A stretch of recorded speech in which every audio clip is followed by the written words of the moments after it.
These are the times, said Thomas Paine, that try men's souls. And they're trying ours now. This is a fateful moment in the history of the West. We've seen divisive elections and divided societies. We've seen a growth of extremism in politics and religion, all of it fueled by anxiety, uncertainty, and fear of a world that's changing almost faster than we can bear, and the sure knowledge that it's going to change faster still. I have a friend in Washington. I asked him, what was it like being in America during the recent presidential election? He said to me, well, it was like the man sitting on the deck of the Titanic with a glass of whiskey in his hand, and he's saying, I know I asked for ice.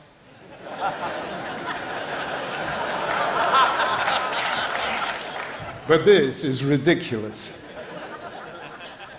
So, is there something we can do, each of us, to be able to face the future without fear?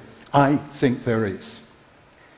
And one way into it is to see that perhaps the most simple way into a culture and into an age is to ask, what do people worship? People have worshipped so many different things: the sun, the stars, the storm. Some people worship many gods, some one, some none. In the 19th and 20th centuries, people worshipped the nation, the Aryan race, the communist state. What do we worship? I think future anthropologists will take a look at the books we read on self-help, self-realization, self-esteem. They'll look at the way we talk about morality as being true to oneself, the way we talk about politics as a matter of individual rights. And they'll look at this wonderful new religious ritual we have created. You know the one? Called the selfie. And I think they'll conclude that what we worship in our time is the self, the me, the I. And this is great. It's liberating, it's empowering, it's wonderful.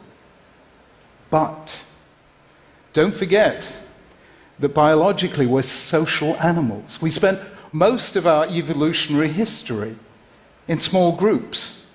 We need those face-to-face interactions where we learn the choreography of altruism and where we create those spiritual goods like friendship and trust and loyalty and love that redeem our solitude. When we have too much of the I and too little of the we can find ourselves vulnerable, fearful, and alone.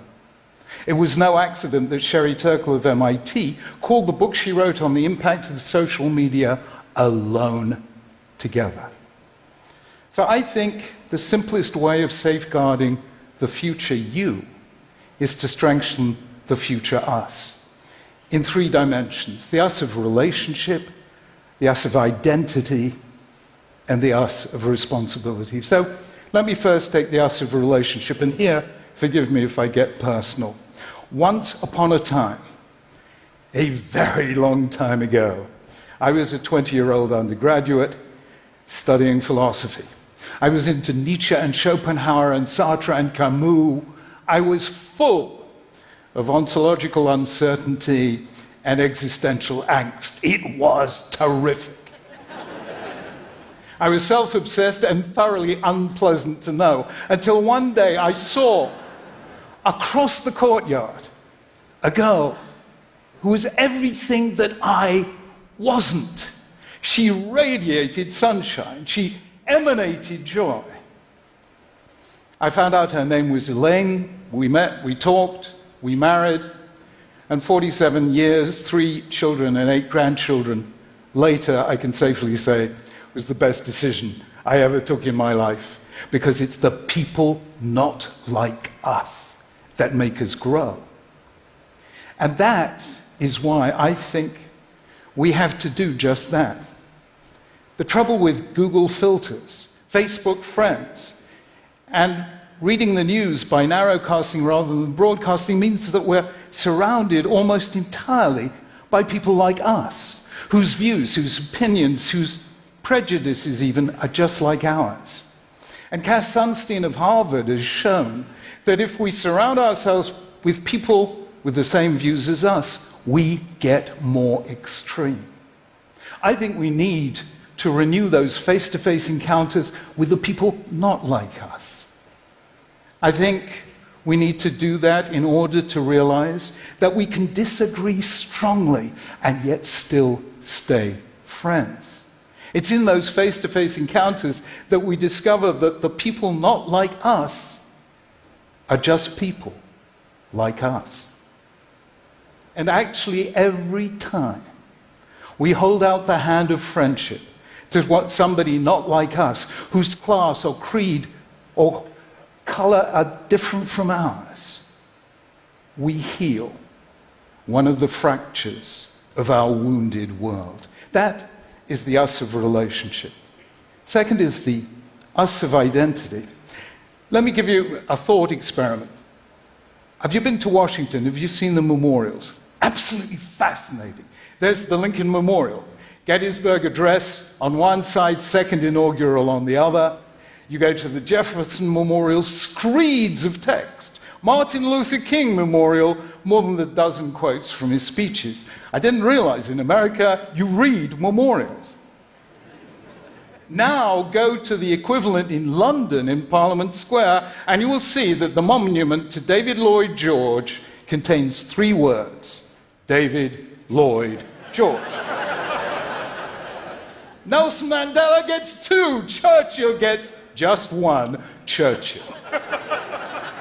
Why the difference? I'll tell you why the difference. Because America was from the outset a nation of wave after wave of immigrants, so it had to create an identity, which it did by telling a story which you learned at school, you read on memorials, and you heard repeated in presidential inaugural addresses. Britain, until recently, wasn't a nation of immigrants, so it could take identity for granted.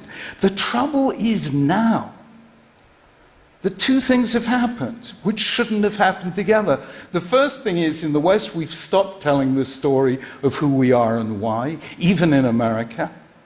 And at the same time, immigration is higher than it's ever been before.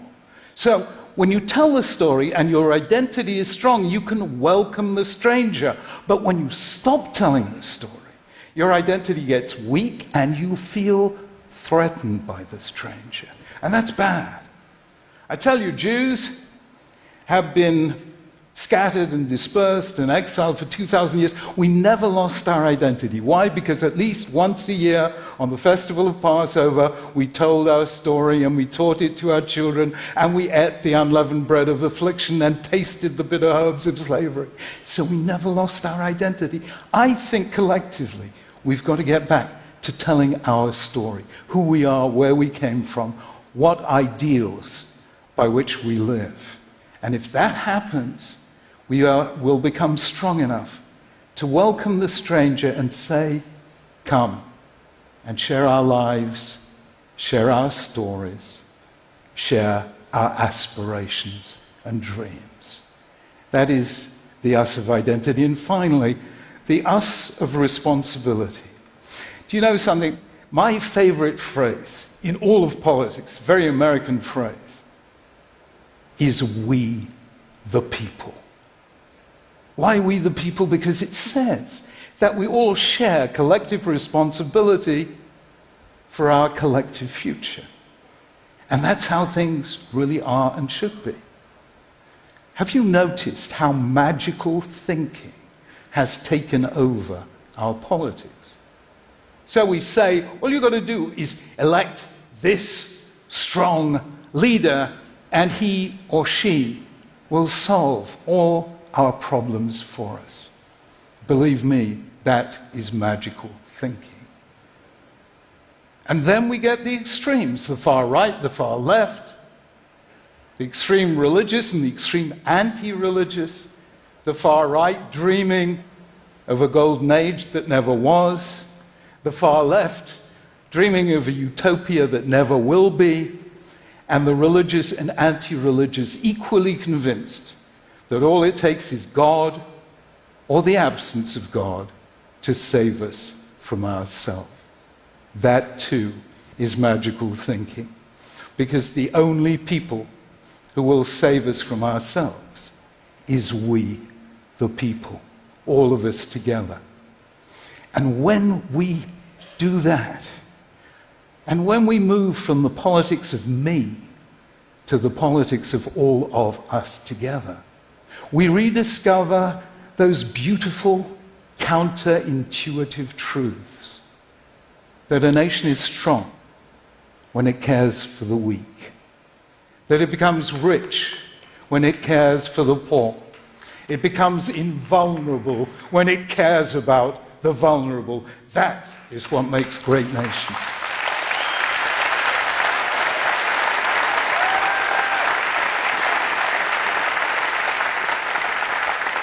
So here is my simple suggestion.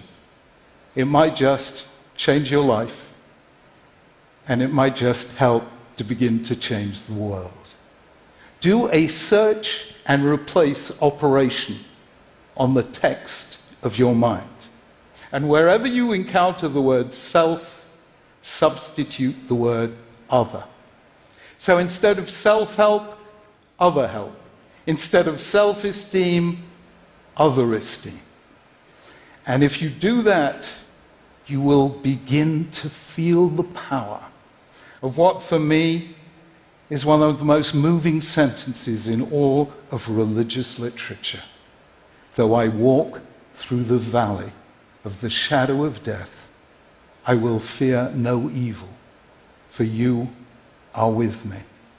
We can face any future without fear, so long as we know we will not face it alone. So, for the sake of the future you, together, let us strengthen the future us. Thank you.